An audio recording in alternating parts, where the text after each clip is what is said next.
ស្ដីប្រិយមិត្តជាទីស្រឡាញ់ទាំងអស់គ្នាស្វាគមន៍មកកាន់វីដេអូថ្មីជាមួយនឹងនាងខ្ញុំសេននិចនៅក្នុងថ្ងៃនេះនាងខ្ញុំនឹងមកជម្រាបបងប្អូនទាំងអស់គ្នាជាមួយនឹងប្រភេទម៉ាស៊ីនបោកទ្វារពីលើម៉ាក Samsung ដែលមានទំហំ 14 គីឡូ 15 និង 16 គីឡូ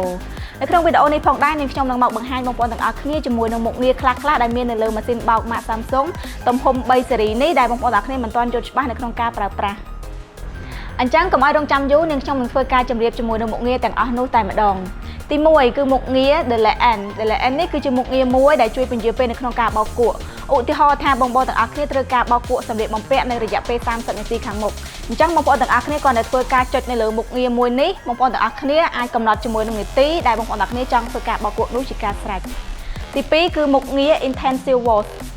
Wash គឺជាមុខងារមួយដែលជួយត្រាំសម្លៀកបំពាក់កម្ចាត់ស្នាមប្រឡាក់ខ្លាំងមុននឹងធ្វើការបោកគក់ទី3គឺជាមុខងារ Deep Softener មុខងារមួយនេះនៅពេលដែលបងប្អូនទាំងអស់គ្នាធ្វើការដាក់សាប៊ូឬក៏ទឹកក្រអូបចូលទៅក្នុងម៉ាស៊ីនបោកនោះបងប្អូនទាំងអស់គ្នាគ្រាន់តែធ្វើការចុចនៅលើមុខងារមួយនេះវានឹងធ្វើការរំលាក់ជាមួយនឹងទឹកក្រអូបបន្ថែមដើម្បីឲ្យសម្លៀកបំពាក់របស់យើងកាន់តែក្រអូបជាងមុនបានរហូតដល់ទៅ 20%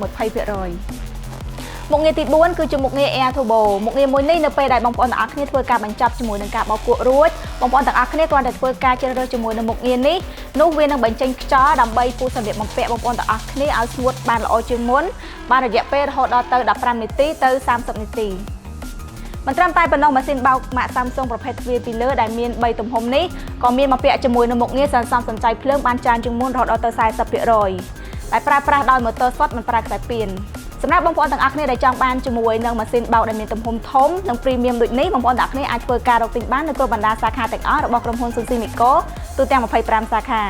សូមអរគុណជួបគ្នានៅវីដេអូក្រោយ